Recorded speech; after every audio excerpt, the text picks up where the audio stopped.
បាទសួស្តីបងប្អូនទាំងអស់គ្នាពេលនេះយើងមកកាត់អោបរិសទាំងអស់គ្នាហើយយើងចំណុចនេះយើងត្រូវតម្លាក់ទុកថ្នេរមួយលេខពេលយើងចុះស្មា4លេខពេល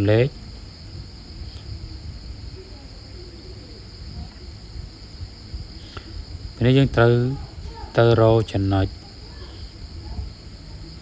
កន្លែងចុះលេវយើងចូលមកក្នុង6លេខឬ5លេខកន្លះហើយយើងយក5លេខកន្លះ5លេខកន្លះយើងយកឈៀកដើម្បីគូសឲ្យត្រង់ដើម្បីឲ្យយើងដេរបត់ឲ្យស្អាតយើងគូសមួយ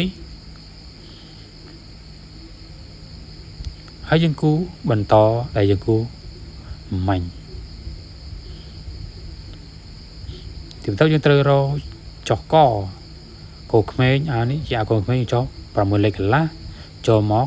ក្នុង7លេខមនុស្សធំយក7លេខមនុស្សធំហើយយើងស្មើយើងហើយយើងគូបន្ទាត់ត្រេតយើងគូបន្ទាត់ចោះដើម្បីយើងឆ្វេងកឲ្យកោងចាំទៅយើងទៅរកចំណុចឃ្លីកូនក្មេងយើងយក16ឬ17យើងយក17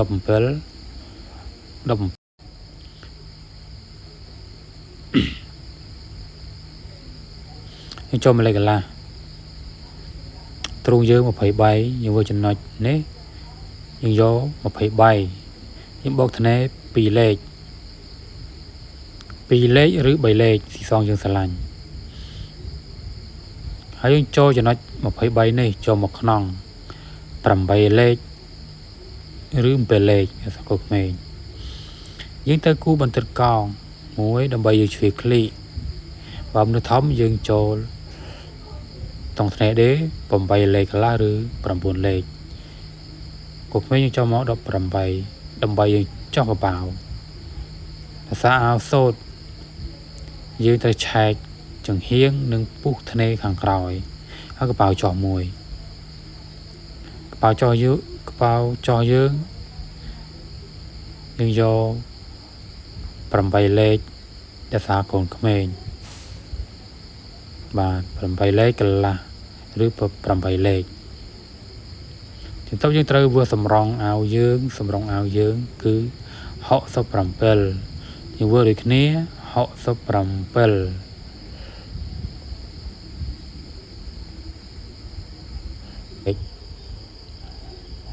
យើងមិនអាចធ្វើត្រង់បាននោះទេយើងត្រូវឡើងមួយលេខហើយខាងក្រោមថ្នេរដេយើង14លេខដូចគ្នាចូលមួយលេខកន្លះបាទជំវិញទៅគេយើងឃើញ23យើងមើលទៅឃើញ23ប៉ុន្តែយើងបូកថ្នេរ2លេខបន្ថែមយើងឡើងមក10លេខសម្រាប់ឆែកហើយយើងគូបន្ទាត់ត្រង់ដើម្បីយើងរកចំណុចរៀងហើយយើងចុះមកយើងចែកចំណុចនេះជា2ឃើញមកយើងចែកមកយើងគូចំណុចកណ្ដាលមួយបាទឃើញហើយយើងចូលរៀងយើងមួយលេខកន្លះបើយើងយក2លេខឬ3លេខបាទតែអាវនេះយើងអត់សូវរឹបប្រហែលទេយើងយកត្រឹមមួយលេខកន្លះតាមរៀងរបស់យើង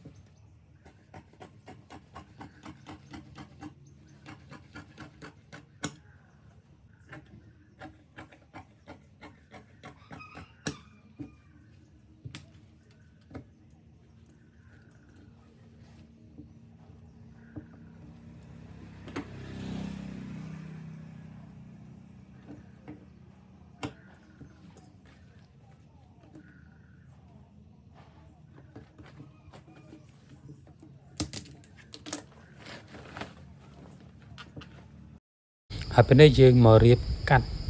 ផ្ទាំងខាងក្រោយពេលនេះស្បេតវាឲ្យស្អាតនេះគឺជាផ្ទាំងខាងក្រោយយើងត្រូវឆែកសំទោយើងត្រូវពុះខាងក្រោយហើយយើងទប់ធ្នេរប្រហែល1លេខឬ1លេខកន្លះទីសងយើងទប់ស្រឡាញ់ខាងក្រោយបានពេលច្រើនគឺខ្ញុំទប់1លេខកន្លះពេលនេះយើងលើកផ្ទាំងមុខដាក់ពីលើផ្ទាំងខាងក្រោយយើងរៀបវាឲ្យស្មើ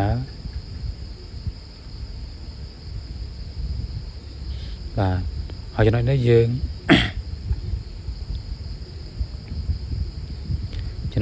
ត្រូវដក1លេខផ្ទាំងខាងក្រោយយើងត្រូវ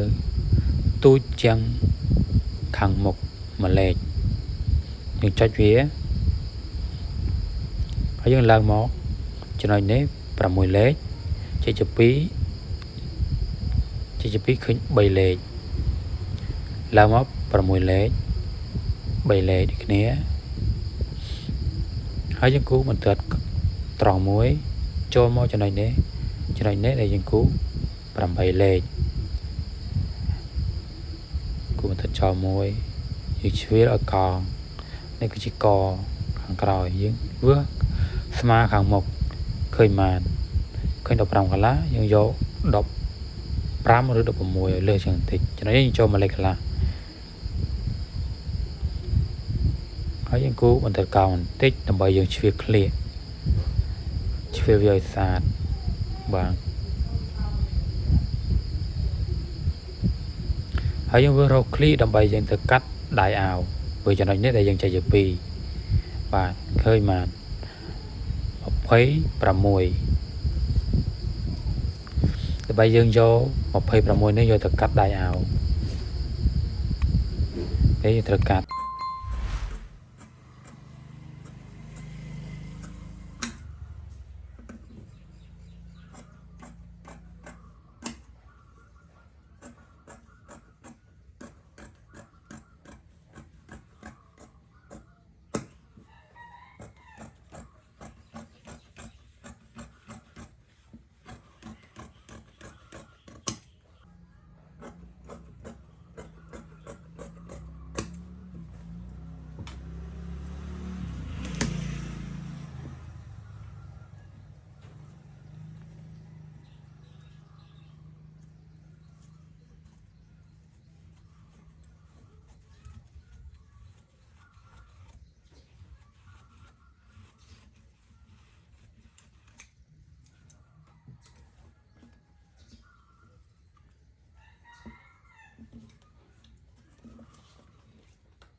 ให้จบมาเลย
cho riêng